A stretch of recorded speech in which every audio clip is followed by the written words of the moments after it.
Maximum English learners जैसे कि आप लोग अपनी इंग्लिश सीखने की जर्नी में ज़्यादा ऊपर नहीं जा पाते। और ऐसा क्यों है? वो इसलिए है क्योंकि आप बार बार जिन इंग्लिश फ्रेजेस को बोलते हैं आप उन्हें ही रिपीट करते हैं और आपको ज़रूरत है न्यू वोकैबुलरी की, यानी न्यू वर्ड्स और फ्रेजेस जो आपकी इंग्लिश को इम्प्रूव कर पाए और उसमें वैरायटी डाल पाए। तो अगर आपको अपनी इंग्लिश का लेवल इम्प्रूव करना है तो आपको ज़रूरत है फिक्स्ड शॉर्ट इंग्लिश फ्रेजेस की, जिनको हम कहते हैं बाइनोमियल पेयर्स। और आज मैं आपको 15 न्यू बाइनोमियल पेयर्स सिखाने जा रही हूँ, यानी कि ऐसी फ्रेजेस जिसमें हम दो वर्ड्स को जॉइन करते हैं एक कंजंक्शन के साथ, जैसे कि एंड, और, बाय या बट। तो आइए आज जानते हैं कि आप अपनी वोकैबुलरी को बाइनोमियल पेयर्स से इम्प्रूव कैसे करते हैं। तो दोस्तों सबसे पहले हम सीखेंगे कि हम सबसे पहले को इंग्लिश में कैसे बोलेंगे। That's right. तो कितनी बारी होता है ना दोस्तों, जब आप किसी से बात कर रहे हैं, आप कहना चाहते हैं सबसे पहले तो मैं ये कहूँगा, राइट? उसको आप इंग्लिश में कैसे कहेंगे? आप कहेंगे first and foremost I want to say. Okay, तो इसका मतलब है सबसे पहले आप क्या कहेंगे। तो अगली बारी जब आप ये बोलेंगे आप यही फ्रेज यूज करेंगे, आप कहेंगे फर्स्ट एंड फॉरमोस्ट। ओके, अब जानते हैं कि स्लिम एंड ट्रिम का मतलब क्या होता है। स्लिम एंड ट्रिम का मतलब आपको पता है, इसका मतलब होता है फिट होना या पतला होना, इसको आप स्लिम एंड ट्रिम कहते हैं। अब अगर कोई व्यक्ति वर्कआउट करता है फिट रहने के लिए तो उनके लिए आप कह सकते हैं she works out to stay slim and trim, यानी वो स्लिम एंड ट्रिम रहने के लिए वर्कआउट करती है। अब ज़रा सोचिए कि स्लिम एंड ट्रिम को हम और कैसे इस्तेमाल कर सकते हैं। अब अगर आप अपनी कंपनी की बात कर रहे हैं, आपको लगता है कि आपकी कंपनी में खर्चा बहुत ज़्यादा हो रहा है, उसके लिए आप कहेंगे कि हमें अपने कंपनी के खर्चे को कम करने की ज़रूरत है। उसके लिए आप कह सकते हैं we need to slim down and trim our companies expenses, यानी हमें अपने कंपनी के खर्चों को कम करना है। ओके, तो इस तरीके से भी आप स्लिम एंड ट्रिम का इस्तेमाल कर सकते हैं। अब अगला फ्रेज है विम एंड विगर। दोस्तों मैं यहाँ पे बर्तन धोने वाले विम की बात नहीं कर रही हूँ। यहाँ पे विम का मतलब है एनर्जी यानी ऊर्जा, और विगर का मतलब है दम, जिसे कहते हैं फिजिकल स्ट्रेंथ या ताकत। तो जब आप पूरे जोश और ताकत के साथ कुछ करते हैं तो आप उसे विम और विगर के साथ करते हैं। अब अगर मैं अपनी दादी माँ की बात करूं, वैसे तो वो 80 ईयर्स की हैं, पर फिर भी उनमें बहुत जोश और ताकत है। इसलिए मैं कहती हूँ even though my grand mother is 80, she is full of Vim and vigour. Okay, अब अगर आप वेट रिड्यूस करना चाहते हैं तो आपको क्या करना होगा? आपको रोज एक्सरसाइज करनी पड़ेगी पूरी अपनी शक्ति, अपनी ताकत के साथ, जोश के साथ। इसके लिए भी मैं ऐसे कुछ सलाह दे सकती हूँ। If you want to reduce weight you need to exercise with your vim and vigour, यानी पूरे जोश और ताकत के साथ। अब सोचिए ऐसा कौन सा स्पोर्ट है जिसमें आपको जोश की और ताकत की बहुत ज़्यादा ज़रूरत होती है? सोचिए। मेरा जवाब होगा कबड्डी। और कबड्डी मुझे देखना इसीलिए पसंद है क्योंकि उसमें आपको अपनी जोश और ताकत डिस्प्ले करनी पड़ती है। तो उसके लिए मैं कहूँगी I love to watch kabaddi because you need to use your vim and vigour in this sport. Okay, तो दोस्तों इस तरीके से आप इस्तेमाल करेंगे विम एंड विगर का, यानी जोश और ताकत। अब कितनी बार दोस्तों हमें किसी ना किसी डिसीजन के लिए इंतज़ार करना होता है, और इंतज़ार के लिए हम क्या कह सकते हैं? हम कहते हैं हिंदी में हाँ देखेंगे क्या होगा। उसी को आप इंग्लिश में कहेंगे we have to wait and see, यानी अब हम कुछ नहीं कर सकते, हमें अब बैठकर बस इंतज़ार करना है। उसके लिए आप कहेंगे we have to wait and see what happens. हमें इंतज़ार करना होगा और देखना होगा कि क्या होता है। अच्छा, अभी कल की ही बात है कि मैं एक फ्रेंड के घर पे खाना खाने गई और पहले से ही मेरी एक मीटिंग अरेंज थी 8 बजे मुझे एक दूसरी फ्रेंड के साथ मूवी देखने जाना था। पर बाद में मेरी एक फ्रेंड का कॉल आया, उसने कहा चलो मेरे घर पे डिनर पे आ जाओ। मैंने कहा ठीक है। तो मैं उसके घर पर खाना खाने गई, पर खाना खाते ही मुझे निकलना था। पर अब मेरे को लगा कि कहीं उसे बुरा लगेगा तो मैं उसे क्या कहूँ। तो जैसे ही मैंने अपना खाना ख़त्म किया मैंने उसे कहा sorry to eat and run but Natasha is waiting for me, यानी कि खाना खा के भागने के लिए मुझे माफ़ कर दो पर नताशा मेरा इंतज़ार कर रही है।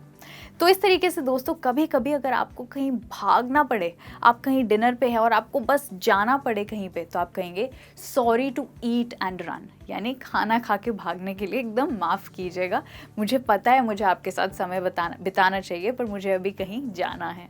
अब दोस्तों आपको महंगे रेस्टोरेंट्स में खाना खाना कैसा लगता है? वेल, सबको बहुत पसंद है। किसी महंगे रेस्टोरेंट में डिनर करने के लिए इंग्लिश में एक बहुत अच्छी फ्रेज़ है, उसको हम कहते हैं वाइन एंड डाइन, यानी किसी महंगे रेस्टोरेंट में जाके खाना खाना। अब ज़रूरी नहीं है कि आप वाइन भी पिएं, पर इस फ्रेज़ को हम वाइन एंड डाइन ही कहेंगे, चाहे आप वाइन ना पिएं।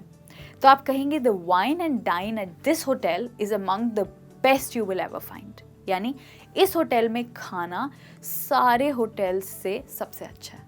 ओके तो ये है वाइन एंड डाइन, यानी कि किसी महंगे रेस्टोरेंट में लेकर जाना। सो इसके लिए आप एक और चीज़ कह सकते हैं, उसे लगा कि अगर वो उसे महंगा डिनर कराएगा तो वो उसको हाँ कह देगी। He thought that if he would wine and dine her, she would say yes to his proposal. तो इस तरीके से आप wine and dine का इस्तेमाल करेंगे।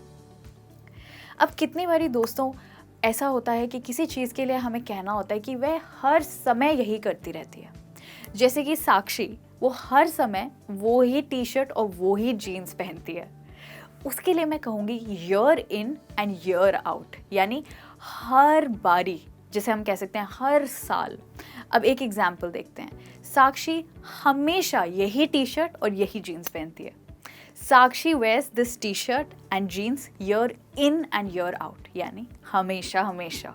अब ऐसा बहुत बारी होता है कि हम किसी को कोई वादा करते हैं, वादा करते हुए हम कहते हैं चाहे कुछ भी हो मैं ये करके ही रहूँगा। ओके जैसे कि लतिका ने प्रॉमिस किया मुझे कि वो मेरे घर पे डिनर पे ज़रूर आएगी चाहे कुछ भी हो। तो पता है उसने क्या फ्रेज़ यूज़ की? उसने कहा I will come for dinner at your place, come hello और हाई, यानी चाहे कुछ भी हो जाए मैं तुम्हारे घर पे डिनर पे ज़रूर आऊँगी। अच्छा अब मैं आपको हिंदी की एक और फ्रेज़ बताती हूँ, बताइए उसे इंग्लिश में क्या कह सकते हैं? किसी का नामो निशान ना मिलना। क्या कहेंगे इसको इंग्लिश में? यानी कि कोई गुम हो गया है, वो नहीं मिल रहा है, उसको हम कहेंगे नीदर हाइड नॉर हेयर, यानी वो चीज़ हमें मिल ही नहीं रही है। अब जैसे अगर आप किसी बच्चों की बात करें तो आप कहेंगे मैंने बच्चों का नामो निशान नहीं देखा, means I can't see hide nor hair of the children, यानी कि वो गुम हो गए हैं, गायब हो गए हैं, मिल नहीं रहे हैं। इसके लिए आप कहेंगे नीदर हाइड नॉर हेयर। अच्छा अब मुझे ये बताइए, आपने कछुए और खरगोश की कहानी सुनी है ना, जिसमें इन दोनों की रेस लगी थी। अब कछुए और खरगोश की कहानी में कौन जीता था? वेल, इस कहानी में कछुआ जीता था। और कैसे? बहुत जल्दी जीता था या धीरे धीरे रेस में आगे बढ़ के? You're right, वो धीरे धीरे रेस में आगे बढ़ के जीता था। उसको हम कहते हैं श्योरली बट स्लोली। ओके तो आप ये कह सकते हैं कछुआ रेस में जीता, धीरे धीरे पर ज़रूर जीता। Tortoise won the race surely but slowly. तो जब कोई चीज़ धीरे धीरे आगे हो रही है पर हो रही है, उसको आप कहेंगे श्योरली बट स्लोली। अब हम जानते हैं कि स्ट्रेट एंड नैरो का मतलब क्या होता है। वेल, स्ट्रेट एंड नैरो का मतलब होता है सीधा रास्ता। ओके अब अगर कोई रास्ता सीधा है और पतला सा है, वहाँ पे क्या कोई चांस है कि आप कोई गलत टर्न ले लें या फिर आपको आगे रास्ता ना मिले? नॉट रियली, क्योंकि हमें पता है कि रास्ता सीधा है और इसमें कोई गलती नहीं हो सकती। तो इसको आप ऐसी स्थिति के लिए यूज़ करेंगे जब आप कोई गलती नहीं करना चाहते हैं। एक एग्जाम्पल देखते हैं। After being caught by the traffic police for jumping the red light, Raj wants to stay on the straight and narrow. Red light jump करने के चालान कटने के बाद राज फिर से कोई गलती नहीं करना चाहता, यानी कि he wants to be on the straight and narrow, जिसमें कोई गलती नहीं हो सकती। अब हम जानते हैं कि sweet and low क्या होता है। वेल, इसका मतलब होता है किसी की बहुत मधुर और नम्र सी आवाज़, यानी जो व्यक्ति बहुत ज़ोर से नहीं पर धीरे से बोलता है, उसके लिए आप कहेंगे she has a sweet and low voice, यानी उसकी आवाज़ बहुत सॉफ्ट और मधुर सी आवाज़ है, स्वीट एंड लो। अब मेरा एक दोस्त है महेश, उसने मुझे कल बताया कि उसके ऑफिस में उसको अपमानित किया गया, यानी उसको इंसल्ट किया उसके बॉस ने किसी पर्सनल रीज़न की वजह से। और पता है उसने क्या किया? आपको क्या लगता है उसे क्या करना चाहिए था? अगर आपको काम पे इंसल्ट किया जाएगा तो आप क्या करेंगे? वेल, मोस्ट लाइकली वो व्यक्ति वहीं पे रिज़ाइन कर देगा। और ऐसे ही मेरे दोस्त ने करा। After being insulted at work, Mahesh resigned then and there, यानी काम पर अपमानित होने के बाद उसने वहीं पर इस्तीफा दे दिया। तो जब मुझे कहना होता है कि किसी व्यक्ति ने वहीं पर कोई चीज़ कर दी, उसके लिए मैं कहूँगी देन एंड देयर। दोस्तों, जब अगर आपके किसी क्लोज फ्रेंड से कोई गलती हो तो आप क्या करते हैं? क्या आप उन्हें माफ़ करते हैं? वेल, नहीं करते हैं तो आपको करना चाहिए। और माफ़ ही नहीं, आपको उन्हें उनकी गलती को भूल भी जाना चाहिए। और इसको हम कहते हैं फॉरगिव एंड फॉरगेट, यानी किसी की गलती को माफ़ करना और भूल जाना। अब अगर आपसे कोई गलती हो गई है तो आप अपने फ्रेंड से रिक्वेस्ट कर सकते हैं, can you please forgive and forget, यानी कि क्या तुम मेरी गलती माफ़ कर सकते हो और भूल सकते हो? Can we be friends again? क्या हम फिर से दोस्त बन सकते हैं? इस तरीके से आप किसी से पोलाइटली और बहुत अच्छे तरीके से माफ़ी मांग सकते हैं। Forgive and forget. अब इमेजिन कीजिए दोस्तों कि कोई ऐसी सिचुएशन है जहाँ पे आपके सामने एक एम है और उस एम को पाने के लिए आपको अपनी सारी एनर्जी और ताकत लगानी है। उसके लिए आप कहेंगे टूथ एंड नेल। जैसे कि अगर आपको अपने ऑफिस में कोई प्रमोशन पाना है और उसके लिए आपको अपना खून पसीना लगा देना है, तो आप कहेंगे I am going to put in tooth and nail for this promotion, यानी कि मैं अपना खून और पसीना लगा दूंगा ये प्रमोशन पाने में। तो खून और पसीने को इंग्लिश में हम कहते हैं टूथ एंड नेल।